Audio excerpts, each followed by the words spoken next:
Ya, a ver, vamos a ver.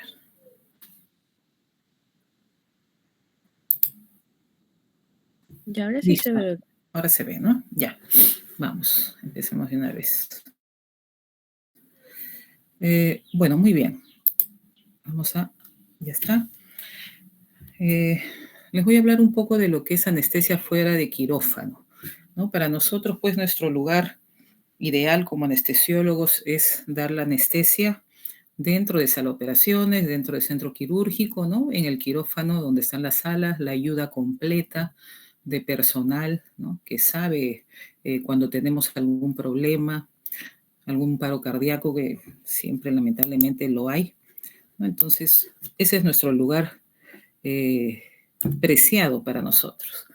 Pero ¿qué hacemos si a muchos anestesiólogos nos llevan a otro lugar donde no tenemos lo necesario? Y no todos los anestesiólogos tampoco están equipados como para dar anestesia fuera de un quirófano, ¿no? Vamos a conversar acá sobre qué sitios son a los que vamos fuera de quirófano, para qué vamos, ¿no? ¿De qué se trata esto? Y qué brindamos, qué tipo de anestesia brindamos en estas zonas. Muy bien. El requerimiento del anestesiólogo, como ven acá, ha aumentado bastante, ¿no? Bastante ya, hace muchos años ya. Comenzando desde la anestesia sedación en resonancia, ¿no? Que es lo más frecuente que se da.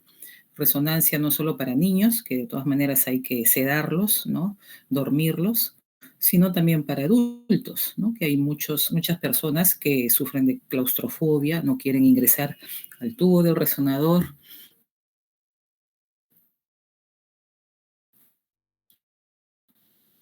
Y también demora un poco que se hacer. Entonces, hay pacientes que no quieren ingresar, ¿no? Si no están sedados. Por supuesto, cuando son este síndrome de Down, pacientes con alguna alteración mental, obligado, tienen que sedarse. Muy bien. Entonces, lo que hacemos fuera de quirófano son procedimientos tanto diagnósticos, ¿no? Para que el médico sepa y defina el diagnóstico del paciente, terapéuticos, porque son procedimientos quirúrgicos que también se hacen afuera, y paliativos para tratamiento, ya sea oncológico, ¿no?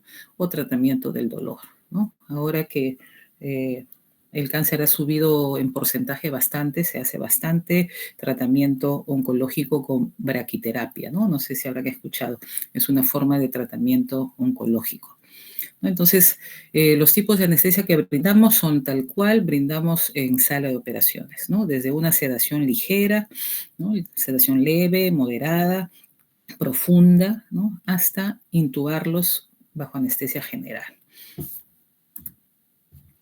Muy bien. Entonces, evaluamos al paciente como evaluamos si es que van a sala de operaciones, ¿no? Paciente con antecedentes de alguna enfermedad, si son hipertensos, diabéticos, alguna alergia a medicamentos.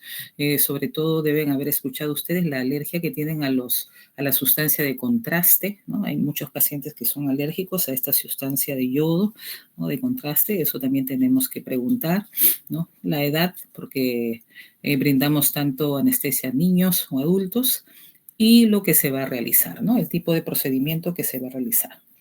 En todos estos pacientes pedimos igual, un prequirúrgico básico, ¿no? Hasta con riesgo cardiológico también.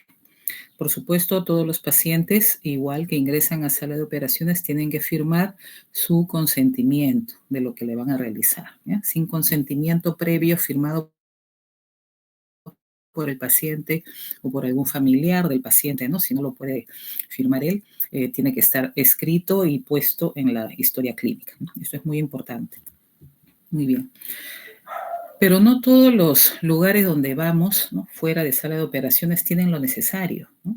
Hay algunos que no tienen ni siquiera un balón de oxígeno, ¿no? Uno daría anestesia en algún lugar que no tenga un balón de oxígeno, ¿no? Que es lo mínimo indispensable. Por supuesto que no, ¿no? Porque ya saben ustedes que el paciente sedado, ¿no? ¿Qué es lo que hace primero? Hace presión respiratoria, ¿no? Disminuye la ventilación, ¿no? La oximetría baja, ¿no? La saturación de oxígeno puede ir bajando dependiendo el tipo de sedación que realicemos en el paciente, cuánto medicamento brindemos, ¿no? Entonces hay que tener mucho cuidado en esto, ¿no? Como les decía, hay anestesiólogos que no están familiarizados con dar anestesia fuera, ¿no?, del centro quirúrgico. Tenemos bastante problemas también porque los pacientes son ambulatorios, ¿no? Pacientes que se hacen resonancias o tomografías, se les seda en el momento y después de media hora, máximo 1 hora, se están yendo a su casa, ¿no? Entonces es algo rápido también que se hace. Entonces tenemos que verificar bien, ¿no?, toda su historia, ¿no? A veces no se tiene el tiempo adecuado para esto y sobre todo para valorar la vía aérea, ¿no?, que es muy importante, ¿no? Hay que recordar que siempre anestesiología sobre todo es vía aérea, ¿no? Nosotros valoramos bastante la vía aérea, ¿no?, viendo si es una vía aérea difícil o no.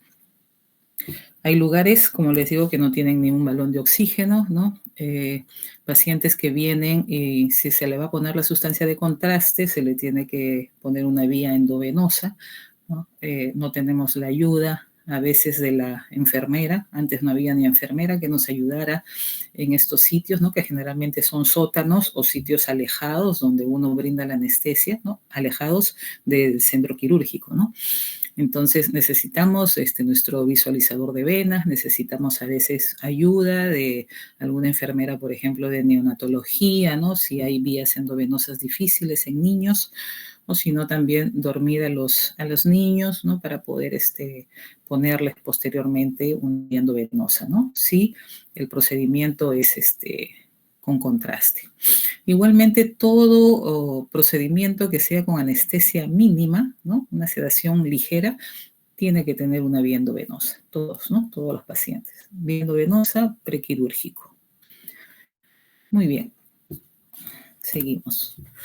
Esto es lo mínimo indispensable que tenemos que tener fuera de quirófano, ¿no? Ustedes imagínense un pequeño cuarto, ¿no?, donde nos separan para que demos sedación al paciente, ¿no? Lo prioritario va a ser la fuente de oxígeno, ya sea un balón grande o si no, que esté empotrado, ¿no?, a la pared, ¿no?, para poder tener la salida del oxígeno. Un sistema de aspiración, que las hay portátiles, para aspirar al paciente, porque los pacientes se duermen, ¿no?, y cuando uno duerme genera salivación, ¿no?, y si el paciente empieza a roncar más, ¿no?, más salivación. Entonces necesitamos un sistema de aspiración con una sonda de aspiración. Sistema de evacuación de gases. En el caso de que nosotros demos anestesia con inhalatorios, sobre todo cuando son niños, ¿no?, tenemos que tener un sistema de evacuación de gases. Tener las drogas, tanto anestésicas como drogas que necesitamos para RCP, siempre listas, ¿no?, con su coche de paro. Un monitor, donde lo mínimo indispensable que tenemos que monitorizar ya por protocolo es la oximetría de pulso, ¿no?, ETCO2, que es la capnografía, si es que es un paciente que se le va a intubar y se le va a brindar anestesia general, ¿no?, si no, no. PANI, que es la presión arterial no invasiva, y un electrocardiograma, ¿no? Suministro eléctrico siempre, cialíticas, iluminación y mucha ayuda, ¿no? Como se ve aquí, mínimo sería bueno que hayan 2 anestesiólogos, sobre todo cuando los anestesiólogos no están familiarizados con dar anestesia fuera de su centro quirúrgico. Muy bien, igual acá, ¿no?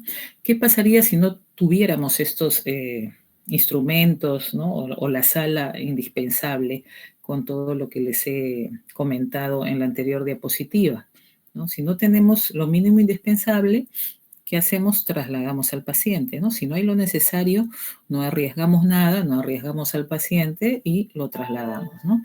Inclusive deberíamos tener un pequeño espacio para observación y recuperación del paciente. Bueno, yo generalmente mis mayores turnos que hago ahora son en la clínica Ricardo Palma, ¿no? Ya más de 20 años trabajando ahí. No teníamos un sitio específico donde después de la resonancia, ¿no? Tenemos a los niños sedados después de la resonancia. ¿Dónde llevar a estos niños? ¿No? No teníamos un espacio de recuperación, ¿no? Entonces, ¿qué hacíamos? Teníamos que estar con el bebé, con el niño, hasta que se despertara bien, ¿no? O a veces estar dentro del mismo resonador hasta que se despierte, ¿no? Unos 10, 15 minutos, ¿no? Para que se despierte, pero lo mejor sería, pues, visualizarlo siquiera media hora, una hora, ¿no? Y luego ya puede ir a su casa. Entonces, ya tenemos en sala de operaciones un espacio para estos niños, ¿no? Para brindarles la recuperación que debe ser. Generalmente nosotros los días sábados es el turno en sí de hacer resonancias allá en la clínica, ¿no? Se hacen 7, 8 resonancias, ¿no? De las cuales 3 o 4 son niños, ¿no? Que se hacen a primera hora. 8 de la mañana, siempre los primeros en realizarse las resonancias son los niños, ¿no? Que siempre debe ser así, ¿no? Los pacientes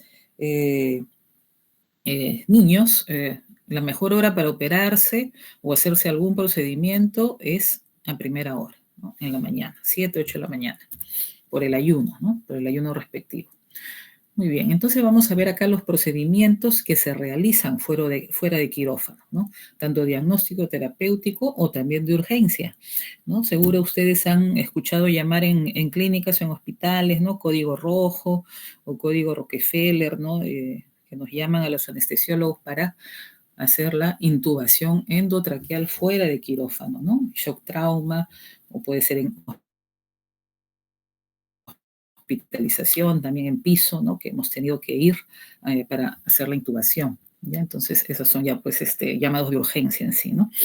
Muy bien, para hacer diagnóstico, ¿no? Perfil diagnóstico, como les decía, ¿no? El área de radiodiagnóstico para hacerse tomografías o resonancias magnéticas con sedación. Las tomografías en sí son procedimientos de 5 minutos, ¿no? 10 minutos a lo mucho demorará, entonces hay que hacer dormir al paciente levemente, sobre todo cuando son niños, ¿no? Porque todos son, pues, ambulatorios. Si son pacientes hospitalizados, que vienen de la UCI generalmente, ¿no? De unidad de cuidados críticos, vienen con su balón de oxígeno, no hay problema en ellos de repente en dormirlos un poquito más porque ya vienen con su balón de oxígeno, vienen con su personal que nos va a ayudar también a llevarlo a la UCI, posteriormente se haga el procedimiento, ¿no? Resonancias magnéticas y también endoscopías, ¿no? Y esto es bien importante porque hace unos 4 años o menos, 3 años atrás, nosotros todavía dábamos anestesia en endoscopías, ¿no? Endoscopías, colonoscopías, todo lo que sea procedimientos, pues, de gastroenterología. Pero ahora ya los gastroenterólogos y las enfermeras, por supuesto, que ayudan ahí, se han especializado en sedación ligera o leve, ¿no? Que es a lo máximo que se ha obtenido un cartón para que ellos puedan dar la sedación leve o ligera en pacientes, ¿no? Eh, bueno, han ido aprendiendo poco a poco y ya no vamos nosotros a dar ese tipo de sedaciones a gastroenterología. Ya lo hacen los mismos gastroenterólogos y enfermeras que han tenido que hacer sus cursos, ¿no? De RCP, ¿no? Porque antes los que hacíamos RCP o los cursos de RCP generalmente son los anestesiólogos, emergencistas, intensivistas, ¿no? Somos las 3 especialidades básicas que tenemos que tener nuestro cartón de la ACLS cada 2 años, ¿no? Renovar cada 2 años. Pero ahora también están yendo los gastros y médicos internistas, ¿no? Veo que se está ampliando cada vez y es mucho mejor, ¿no? Mucho mejor. Seguimos con punción lumbar, ¿no? Que esto también es diagnóstico, ¿no? Sobre todo en niños que los sedamos para que diagnostiquen, pues, si tienen algún diagnóstico oncológico, ¿no? Biopsias musculares y procedimientos oftalmológicos como son fondo de ojo en niños. Sedamos bastante a niños para que les hagan su fondo de ojo. Terapéuticos. Terapéuticos generalmente es cardiología, oncología y litotricia, ¿no? Cardiología hay bastantes procedimientos ahora cardiológicos, tanto de colocación de marcapaso, cardioversiones, en fin, es bastante lo que trabajamos con cardiólogos y cirujanos vasculares, ¿no? Sedando al paciente o hasta anestesia general también. Litotripsia extracorpórea, esto es para eliminar cálculos, ¿no? Del urétero o del riñón. Hay que sedar al paciente porque de todas maneras es doloroso los choques que hacen, ¿no? O cuando son endoscópicos también, pues, ¿no? Tienen que pasar un catéter, entonces hay que sedarlos, ¿no? Bueno, la radioterapia que les dije, que todo esto es para procedimientos oncológicos, ¿no? Para cáncer de útero, de próstata, que es lo que más hay. Generalmente cáncer de mama también hay bastante, ¿no? Pero más es quimioterapia en el cáncer de mama. En el cáncer de útero lo que más hacemos es dar sedación para braquiterapia, ¿no? Que consiste en colocar una cápsula radioactiva, ¿no? Dentro del cérvix y con esto pues ya van haciendo la radiación in situ, ¿no? Para dar varias dosificaciones. Generalmente son 3 o 4 citas de braquiterapia donde hay que sedar al paciente. Y en neurología intervencionista, con los neurocirujanos, se hace bastante lo que es panangiografía para ver malformaciones cerebrales, ¿no? Para descartar aneurismas, ¿no? Entonces estos pacientes tienen que ser sedados y cuando los van a embolizar, ¿no? Si van a embolizar el aneurisma hay que colocarles anestesia general, ¿no? Intubación endotraqueal, ¿no? Entonces ustedes ven que todo esto es bastante, ¿no? Lo que hacemos fuera de quirófano en sí, ¿no? Son como pequeñas salas, ¿no? Que van por todos lados, son pequeñas salas que ha ido aumentando y que pues ha ido aumentando bastante nuestra participación, ¿no? Por todas las especialidades. Cateterismo cardíaco, creo que se ve ahí, sí, ¿no? Al final, cateterismo cardíaco cuando son pacientes infartados, ¿no? Estos son ya eh, eh, procedimientos de emergencia, te hace un diagnóstico con la cara un poco caída, ¿no? Entonces ya diagnosticamos y proceden a hacer la embolización rápidamente en estos pacientes, ¿no? Ha aumentado, por ejemplo, aquí el ecocardiograma transesofágico. ¿En qué consiste esto? ¿No? Es como hacer una endoscopía, ¿no? Tal cual que va al esófago, pero va hasta el estómago, ¿no? Aquí solo queda a nivel del esófago para visualizar la parte, pues, sobre todo las válvulas cardíacas, ¿no? O también la parte izquierda, ¿no? del corazón, ¿no? Para ver qué cosa, si hay alguna malformación a nivel valvular, ¿no? Cómo está el corazón, si está engrosado o no. Generalmente son pacientes que ya tienen alguna enfermedad crónica, ¿no? Y le hacen sus controles. Igual en estos pacientes hay que sedarlos. Bueno, como les decía, todo lo que hacemos afuera podemos también con Trauma Show. Lo que ya no estamos haciendo ahora, esto lo dejé todavía para comentarles, reducción incruentas de fracturas. ¿Por qué motivo? Porque ahora lo que más hay es en niños, ¿no? Reducción incruentas, o sea, lo que llaman pues jalar la pierna o jalar el brazo para poner en su sitio pues la fractura. Entonces, lo que más tenemos son niños o si no pacientes ancianos, ¿no? Que tienen la fractura de cadera. Entonces, porque son edades extremas, preferimos ya, eh, hacerlo en sala de operaciones, ¿no? Por cuidado del mismo paciente. Intubación inclusive bajo lentes, hasta bombas para que pueda la paciente ya estar todo el trajín de la labor de parto hasta que llegue a 10, ¿no? O 9 y ya pueda dar el parto llamado parto sin dolor, ¿no? Entonces, miren todo lo que realizamos nosotros afuera. La evaluación para anestésica siempre va a ser el ayuno, ¿no? Paciente que reciba una sedación desde lo más ligera posible tiene que tener ayuno.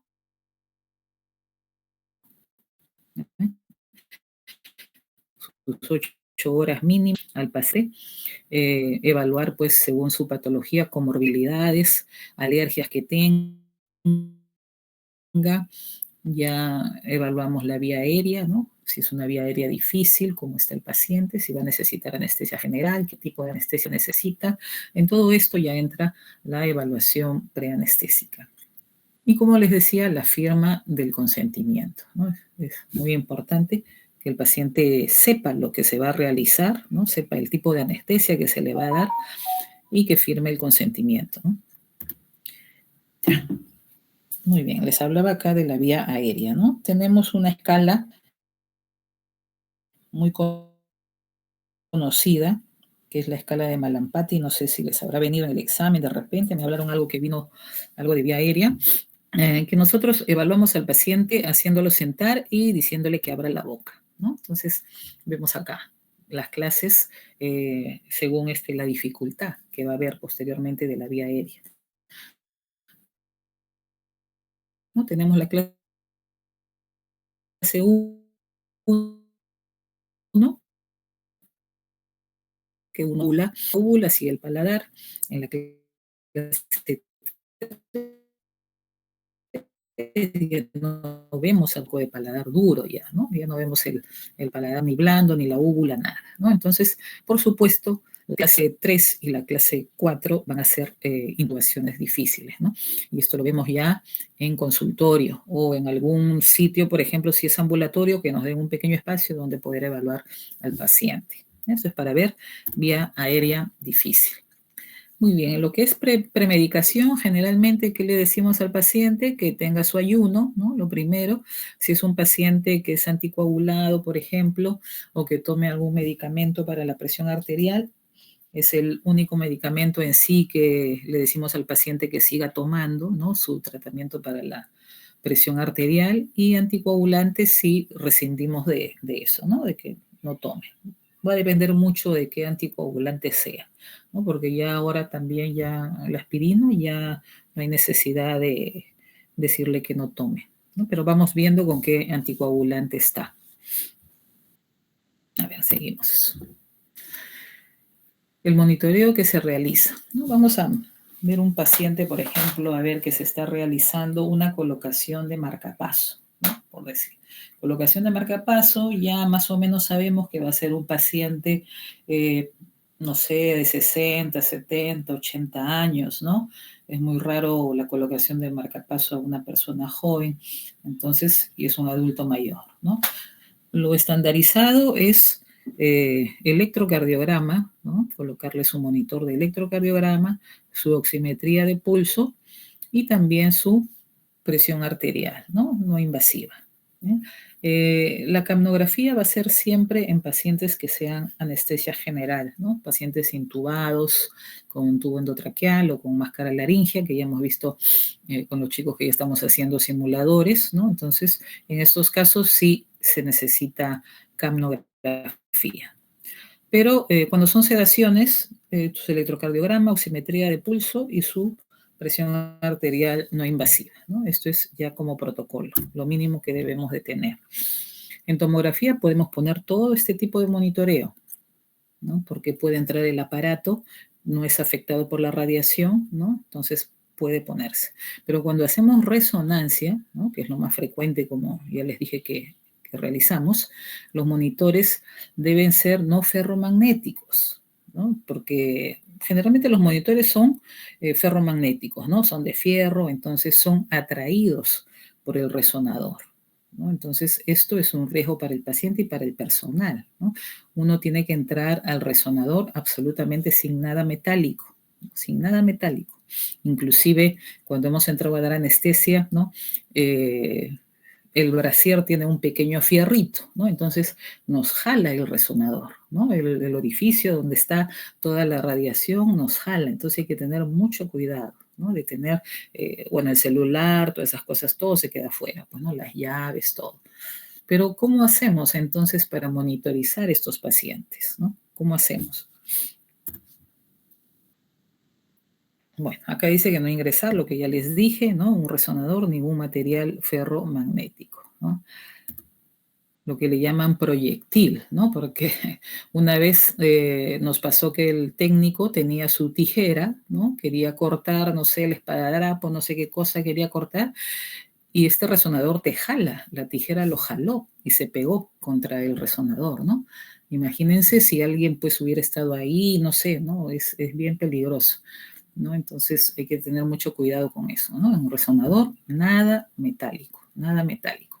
Como dice aquí, miren a cuántos metros tiene que estar, ¿no? Si es que no tienen un resonador como, mejor dicho, un monitor como debe de ser, ¿no? Para un resonador, tendríamos que tenerlo a 8 hasta 9 metros, ¿no?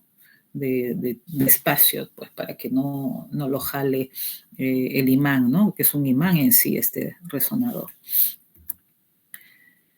Y aquí también los pulsoxímetros, ¿no? Si no son ferromagnéticos, ¿no? Como debe de ser, hay que ponerlos lejos, ¿no? A 2 metros, 8 metros, 9 metros otros, y estar alejados. Bueno, en todos los lugares que haya instrumentos, ¿no? Para radiológicos, las temperaturas siempre van a ser bajas, ¿no? Nosotros trabajamos en sala de operaciones a 18 grados, 19 grados, ¿no? Esa es la temperatura ideal en sí con la que se trabaja. Bien, aquí por ejemplo, para dar anestesia a un bebé, ¿no? Generalmente en los bebés lo que más se hace es tomografía cerebral. Este es un tomógrafo, este es un tomógrafo, me están haciendo tomografía cerebral con contraste, ¿no? Al costado del tecnólogo hay un aparato especial para la inyección de contraste. Entonces, al niñito que hemos hecho lo hemos sedado con sevoflurane, ¿no? Ven ahí que tiene la mascarita, ¿no? El globito, que con eso el globito se va moviendo, ¿no? Es el pulmón, ¿no? El llamado pulmón se va moviendo cada vez que el bebé respira, ¿no? En este caso, todos los pacientes tienen que ventilar ellos mismos, ¿no? No es una anestesia general intubada, es una sedación desde leve a profunda. En este caso se está dando una sedación profunda. Aquí tenemos al paciente para resonancia de hombro. De todas maneras se le pone una vía endovenosa y se le seda un poco, ¿no? Como les digo, hay algunos pacientes que son claustrofóbicos, entonces tienen todo el temor, por supuesto, de ingresar pues al resonador, ¿no? Entonces se les seda un poco para que puedan tener más fuerza, ¿no? Más fuerza de ingresar. Lo que tenemos en la clínica Ricardo Palma ya hace año y medio será, o 2 años máximo, es nuestra máquina de anestesia, que no es ferromagnética, o sea, sí puede ingresar al resonador. ¿Ya? Hay máquinas de anestesia, hay monitores que son aptos, ¿no? Para ingresar a los resonadores. Entonces no tenemos mayor problema, felizmente, nosotros para brindar la sedación, ¿no? Tenemos nuestro vaporizador ahí al lado derecho de sevoflurane, que es lo que utilizamos generalmente para niños, ¿no? Para adultos, más le damos vía endovenosa, ¿no? Poniéndoles un poco de midazolam. Narcótico no mucho porque no es algo doloroso, ¿no? Entonces, más que todo lo sedamos con un poco de midazolam, ya según la dosis adecuada, pues que uno sabe, o propofol, ¿no? Pero en los niños más se usa el sevoflurane inhalatorio. Y también tenemos el monitor especial para resonancia, donde aquí podemos ponerle el electrocardiograma, ¿no? Tenemos para presión arterial no invasiva, ¿no? Y también para la oximetría de pulso, ¿no? La presión arterial la pueden ver abajo a la izquierda. Creo que en este caso no estaba cargado el monitor o el cable, mejor dicho, que era para oximetría de pulso, entonces no lo pusieron. Para EKG, ¿no? 75 la frecuencia cardíaca. Y este es el monitor, muy aparte, ¿no? Para lo que es la oximetría de pulso, ¿no?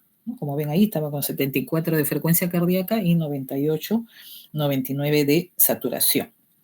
Ya, recién estoy viendo, ¿se escucha bien? Estoy viendo, ¿se escucha entrecortado o se escucha bien? Me avisan, por favor, cualquier cosa, ¿ya? Si no se escucha bien. Hubo un momento, doctora, pero ya se escucha bien. Ok, ya, sí. Gracias más bien por avisar, porque a veces uno habla y no sabe si están escuchando o no. Bueno, aquí como les comentaba, estos son los monitores especiales para resonancia. ¿Ya? Tenemos así, que son, no todos lo tienen, creo que hay en la internacional, no sé en qué otra clínica más, entonces no todos tienen en sí estos monitores especiales. Este monitoreo, por ejemplo, ven ustedes de EKG, ¿no? Que no es lo usual cuando uno hace monitorización para una cirugía, ¿no? Es muy diferente hasta dónde se ponen lo que es para quirúrgico, ¿no? Este monitor es especial, ¿no? Entonces ponemos cuatro monitores, mira, vienen ya completos, ¿no? Y todo va hacia el lado izquierdo, ¿no? Miren aquí, justo tomé unas fotos por aquí porque esta paciente, ¿cuánto creen que pesaban? Que pesaba, ¿no? El peso de la paciente. ¿Quién me puede decir más o menos mirándola? A ver, espero sus respuestas. Pero se ve que es un peso regular, ¿no? Se ve que es un peso regular la paciente. Debe ser más de 100 kilos de todas maneras, ¿no? Esta paciente pesaba 119 kilos, 119 kilos.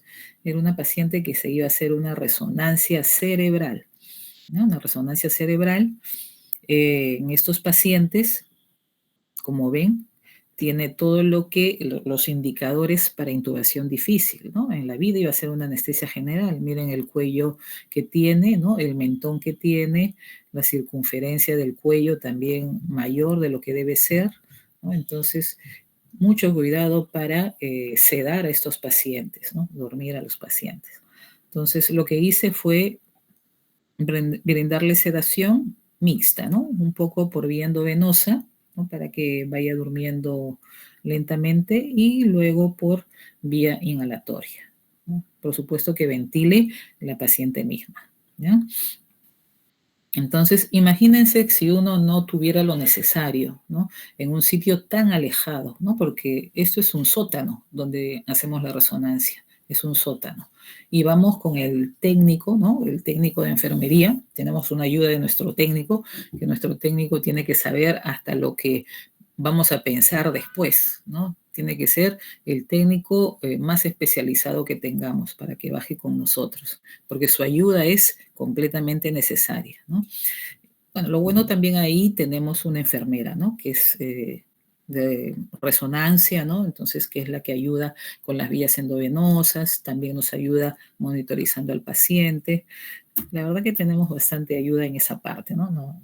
No sé cómo será. En otros lados, bueno, yo trabajo en varias clínicas y en otros lados no es así, pero yo creo que poco a poco todos van a tener ya la seguridad, ¿no? Para el paciente, porque es seguridad para uno mismo también, ¿no? Para el personal que trabaja con el paciente y, por supuesto, lo más importante, la seguridad para el mismo paciente.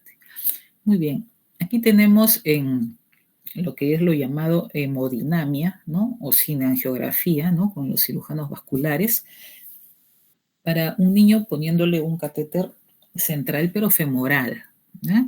Es mucho más fácil ponerles un femoral, bueno, esto ya depende mucho de los vasculares.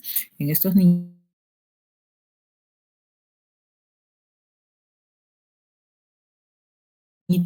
sí le puse laringia, ¿ya? El anestesiólogo es el que está ahí al costado, ¿no? No se ve muy bien, pero está bolseando al niño, ¿no? Ahí está la bolsa, el pulmoncito que les digo, y lo va bolseando al niñito. Y es una máscara laringia, no está intubado, es máscara laringia. Ya saben ustedes que hay máscara laringia desde la número 1, 1,5, va a depender del peso que tenga, ¿no? Del peso que tenga el niño. Muy bien. Muy bien, y aquí tenemos un procedimiento también con los cirujanos vasculares, ¿no? Que es el paciente infartado, que le van a hacer una colocación de stent, ¿no? El llamado cateterismo cardíaco. En estos pacientes, increíblemente puede ser o sedación o anestesia general, va a depender mucho del estado del paciente, ¿eh? Inclusive lo hacen a veces con local, ¿no? Va a depender mucho del estado del paciente. Vertebroplastía es un tema interesante. En estos casos el paciente tiene que estar boca abajo.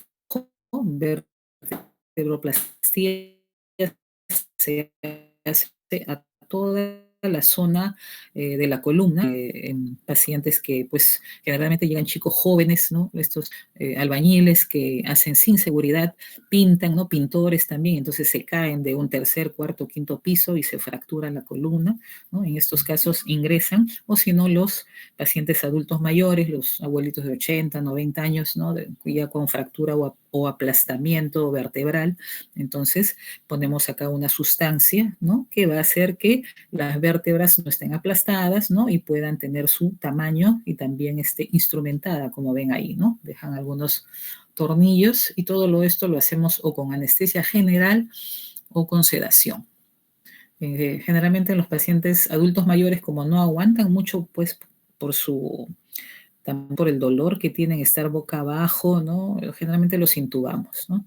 Ya en los pacientes un poco jóvenes sí todavía pueden ser con sedación y una sedación profunda, ¿no? Y es bien difícil y hay que saber monitorizar y estar siempre chequeando al paciente porque es bien difícil tenerlo boca abajo, ¿no? Si hace depresión respiratoria, ¿no? Boca abajo, imagínense, ¿no? Que nos deje respirar y que esté boca abajo. Entonces son procedimientos también bien delicados. Litotripsia extracorpórea, aquí tenemos el aparatito que es el que va a dar las ondas de choque, ¿no? Para lo que son cálculos renales o cálculos en uréter, ¿no? La paciente está ahí, siempre hay que ponerla en posición, ¿no? Ponerle su vía endovenosa y sedarla, ¿ya? Ahora también se hace todo láser, ¿no? Ya ahora es el porcentaje alto que hacen, sobre todo urología, todos los procedimientos los hacen con láser, ¿no? O cirugías también. Muy bien, y como les digo, sedación, ¿no? Para todo, sedación. Desde la sedación consciente, que es la ligera, ¿no? Porque uno llama al paciente, le dice cómo está y te responde, ¿no? O sea, se le pone algo para dormirlo un poco para el dolor, pero te responde, ¿ya? Esa es la sedación consciente. El paciente responde. ¿Qué utilizamos? El midazolam, ¿ya? Puede ser de la forma oral, ¿no? Como premedicación, intramuscular, pero si está ya durante el procedimiento, lo que más usamos es de la vía endovenosa. Intranasal o rectal podemos utilizarlo en niños, ¿no? Es lo que más utilizamos. Pero hay en todas las formas. Muy bien, luego sigue la sedación ya inconsciente o profunda, ¿no? Donde puede haber una ligera depresión, como dicen, de la conciencia, ¿no? De repente lo llamas y no responde el paciente, ¿no?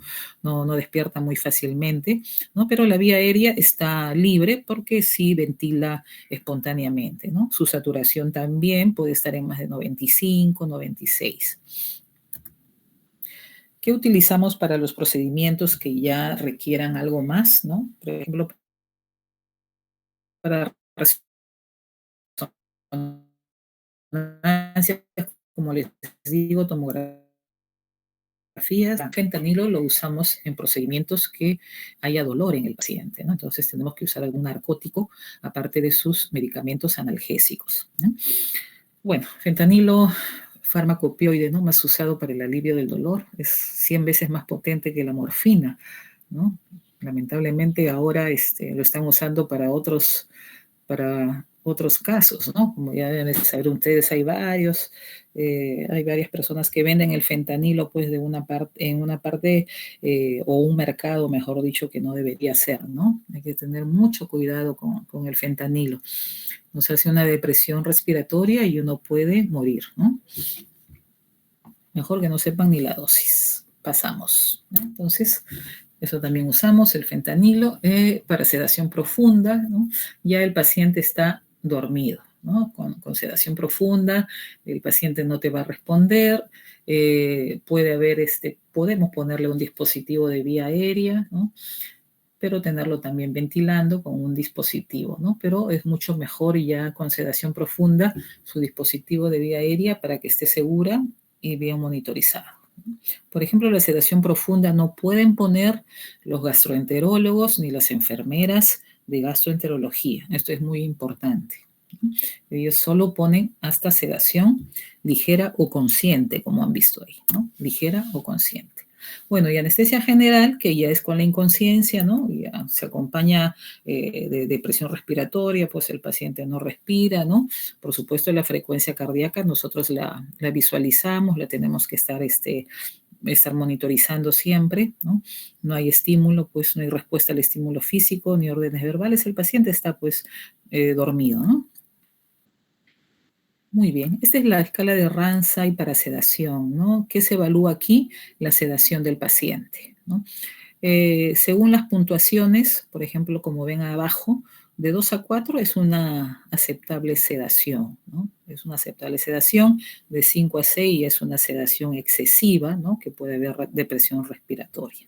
¿Ya? Acuérdense la escala de Ramsay para sedación. Y bueno, escoger el tipo de anestesia ya va a depender mucho del procedimiento que le vayan a hacer al paciente, ¿no?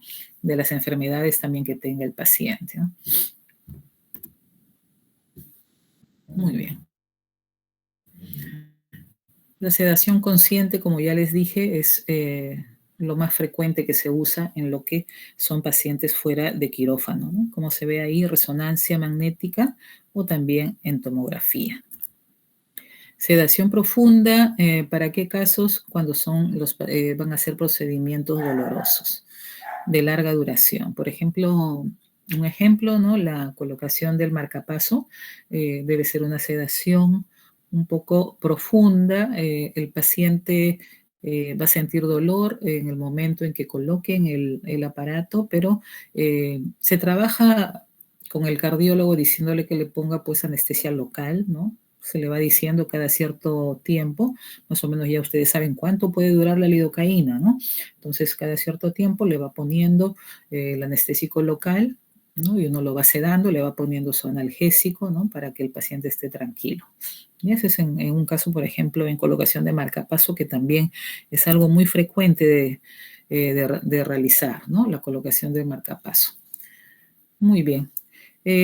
Podemos combinar los opioides, ¿no? Como el fentanilo, con alguna benzodiazepina, como también el midazolam, y también con un anestésico ya inductor, ¿no? Del sueño, que es el propofol. Cuidar bastante porque el propofol también es un altamente depresor respiratorio, ¿no? Y para niños, sí, de todas maneras, lo prioritario, lo más usado, ¿no? Es el sevoflurane. Muy bien, aquí hablándoles un poco más o menos cuál es la dosificación, ¿no? De lo que también usamos, que es el propofol.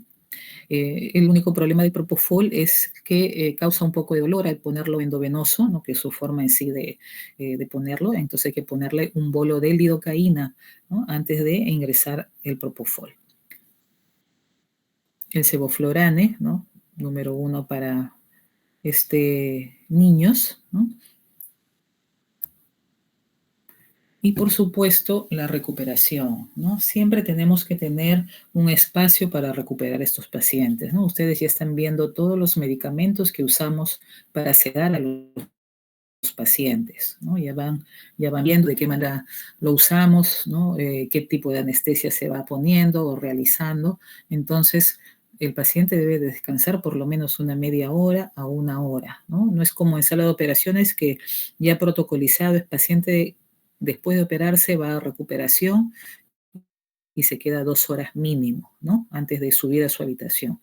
En cambio acá son pacientes ambulatorios, ¿no? Así se les llama, entonces que deben estar por lo menos media hora a una hora en recuperación, ¿no? Entonces tenemos ahí también otra escala, ¿no? Para ver en qué momento damos de alta a los pacientes, llamada la escala de Aldrete.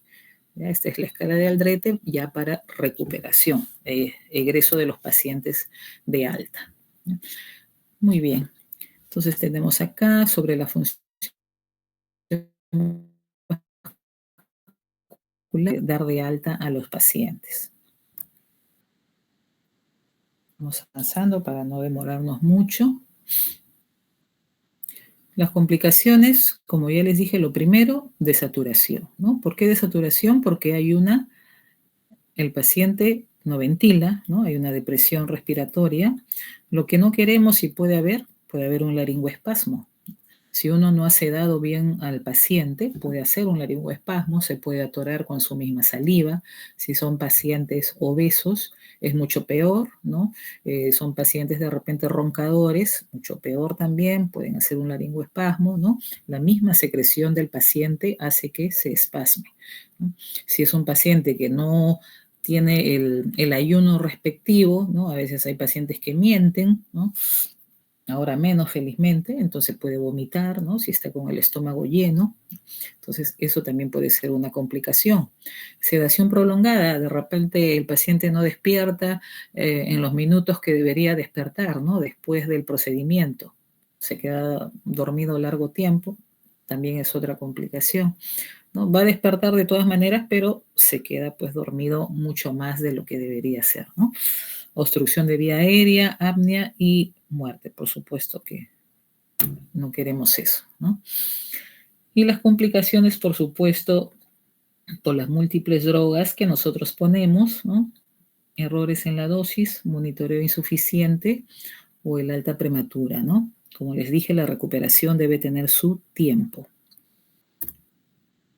Los medios de contraste, muy importante porque se ha visto bastantes pacientes que han tenido alergias a los medios de contraste, hacen laringoespasmo, ¿no? Hacen edema de párpados, ¿no? O si no, picazón, ¿no? Ellos mismos nos dicen que han sentido picazón porque hay pacientes que se les seda, como les digo, levemente, ¿no? Entonces sienten la picazón y todo eso, ¿no? Entonces hay que tener mucho cuidado y ponerle algún corticoide o un clorallergan, ¿no? Para que pueda disminuir, ¿no? Algún antihistamínico. Lo más rápido para disminuir alguna complicación con la sustancia de contraste, alguna alergia, es la metilprednisolona. Importantísimo, con esto mucho más que la hidrocortisona o con el Dexacor, ¿no? Es la metilprednisolona, ¿no? Bueno, si tenemos un choque anafiláctico, ya deben de saber ustedes que la epinefrina, ¿no? Es número 1. Tanto ponerle endovenoso, ponerla subcutáneo, ¿no? Como sepan hacerlo, ¿no? Pero siempre llamar la ayuda, ¿no? Uno cuando no puede hacer algo, o no debe de tener vergüenza, ¿no? Uno pregunta, uno llama, ayuda, ¿no? Porque es mucho mejor que llames a la ayuda que se te muera el paciente, ¿no? No hay que tener vergüenza de eso. Uno aprende todos los días se aprende. Listo. Esto es lo último. ¿Preguntas que tengan? A ver, vamos a dejar de compartir. Todo claro, doctora. Todo claro, doctora.